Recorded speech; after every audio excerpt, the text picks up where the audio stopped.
est-ce que pour les entreprises du CAC 40 qui ont toutes été aidées, toutes, est-ce qu'on va interdire les dividendes en 2021 sur l'année 2020?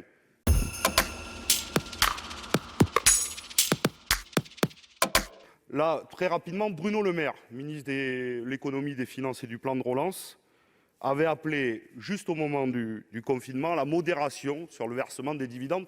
Là aussi, on distingue bien les grands groupes du CAC 40 et petits PME. Bon. Comment dire? Soit il n'a pas été entendu, soit il n'a pas parlé assez fort. Mais il y a eu incompréhension.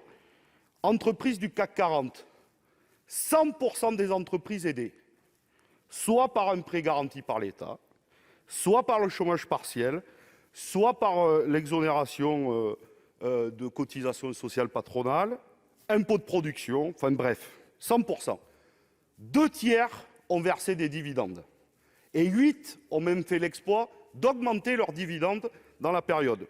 Au total, 34 milliards d'euros ont été versés de dividendes aux actionnaires par les entreprises du CAC 40.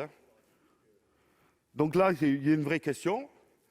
Donc comme il a vu qu'il y avait un échec, il a dit oui, mais attention, c'est le versement en 2020 des dividendes pour l'année 2019. Donc on vous fait une proposition. Est-ce que pour les entreprises du CAC 40 qui ont toutes été aidées, toutes, est-ce qu'on va interdire les dividendes en 2021 sur l'année 2020?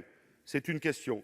Et puis nous en portons une deuxième, c'est que nous pensons que dans la période, il faut interdire les licenciements boursiers, que lorsque des grandes entreprises versent des dividendes, au moins on interdise les licenciements, parce que là aussi, c'est une colère incroyable chez les salariés, ils ont raison.